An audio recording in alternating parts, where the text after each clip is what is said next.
Bed के द्वारा, तब पानी ज़्यादा नहीं। अब देखो आप, ये इतना पानी बह के जा रहा है, उसके बावजूद भी सोयाबीन का कुछ भी नहीं बिगड़ बेड वाली। देखो ये सोयाबीन, ये देखो कितनी कमज़ोर है। लगातार 15 दिन से बारिश हो रही, बंद ही नहीं है। और उसके जस्ट साइड में ये हमारी बेड वाली भी है। तो आज हम जानेंगे कि बेड के द्वारा सोयाबीन बोने या मक्का जो भी हम बोएं, अभी हम सोयाबीन की बात करेंगे। उसके लिए खेत को कैसे तैयार करें और उसका बेड के द्वारा बोने से क्या क्या फ़ायदे। देखो अभी आप जो देख रहे हो, यानी कि इतनी गहराई तक हमारा कल्टीवेटर या तोता पलव लगना चाहिए, तो हम आसानी से बुआई कर सकते हैं बेड के द्वारा, क्योंकि बेड बनने में आसानी रहती। अभी जो आप देख रहे हो, ये हम सोयाबीन की बुआई कर रहे हैं।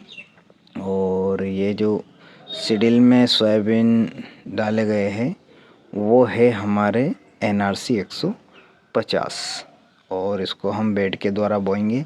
और भी दूसरे सोयाबीन है उनको बोएंगे। और देखो ये सादी सीडील से भी हम बो रहे हैं, ताकि पता चले कि कितना फ़र्क आता है बोने में और फसल में, कितना साथ साथ कितना फ़र्क पड़ता रहता है बेड और बिना बेड वाली।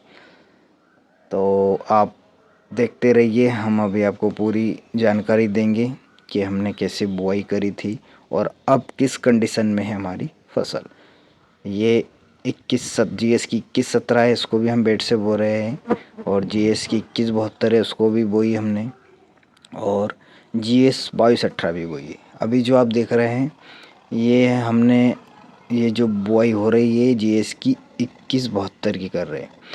और जो जब हमने बुआई करी थी इसमें बेड के द्वारा, तब पानी ज़्यादा नहीं गिरा था, यानी कि खेत में नमी नॉर्मल ही थी। लेकिन हमने सोचा कि मानसून आने वाला है, तो हो सकता है खेत ज़्यादा गीला हो जाए, तो फिर बोनी करने का टाइम नहीं मिले, इसलिए हमने जल्दी बुआई कर दी थी सोयाबीन की।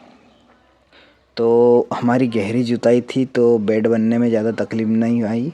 और इसमें सेटिंग भी होती है कि अगर खेत नीचे से सूखा है या ज़्यादा गीला है या नलवाई ज़्यादा रहती है खेत में, खेत कम सफा है, तो उसकी भी बेड में सेटिंग होती है। वो मैंने सेटिंग एक वीडियो में बताई है, आप चाहो तो उस वीडियो को देख सकते हो। मैं लिंक डिस्क्रिप्शन में उसकी लिंक डाल दूँगा। और हमने जो सीड रेट रखा था वो 35 kg प्रति एकड़ रखा था। उसका मेन कारण ये था कि हमने सोचा कि हम कम नमी में बो रहे, हो सकता है कि सोयाबीन कम उगे, इसलिए सीड रेट ज़्यादा रखा हमने।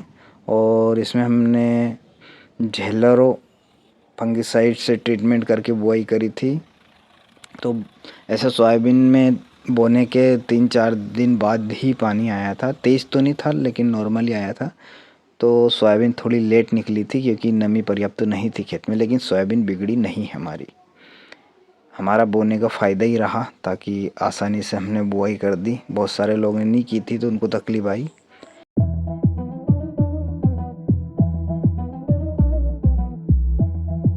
पानी लेट आया था, तो नमी जब मिली तब बाहर निकला, यानी कि सोयाबीन जब तक ख़राब नहीं हुआ। हमने उसमें जेलर और फंगिसाइड मिलाई थी, शायद इस कारण। और दूसरा कारण ये भी रहा, हमने बुआई करी उसके बाद में धूप नहीं निकली 8 दिन तक, तो फिर वो सोयाबीन बाहर भी दिख रही थी, वो भी ख़राब नहीं हुई। ये कुछ इस तरह से हमने इसको बुआई करी थी। आपको दिखाई दे रहा है, दिख तो रहा है कि सांगन होंगे, लेकिन डर के कारण हमने सीड रेट ज़्यादा रखा था। ये 10 दिन बाद आप देख सकते हो GS के 2172 है। और इसके बाद में फिर कंटिन्यू 10 दिन तक, यानी कि बोने के बाद में फिर 3-4 दिन तो पानी नहीं गिरा, और उसके बाद में जो पानी गिरने लगा तो बंद ही नहीं हुआ। तो हमने उसको, जब पानी गिरा उस दिन से इसको काउंट करा कि आज 10 दिन हुए, यानी कि बोने के 2-3 दिन बाद पानी आया, तो हमने वो जो पानी आया तभी वो अंकुरित हुए, तो हम उसी दिन से उसको माना। अब देखो आप, ये इतना पानी बह के जा रहा है, उसके बावजूद भी सोयाबीन का कुछ भी नहीं बिगड़ा है, क्योंकि ये बेड के द्वारा बोई है। और इसका बेड से बोने का मेन रीज़न ही यही है कि ज़्यादा पानी गिरे तो भी सोयाबीन को नुकसान ना हो, और कम गिरे तो भी जल्दी ना सूखे। इसके दोनों ही फ़ायदे हैं।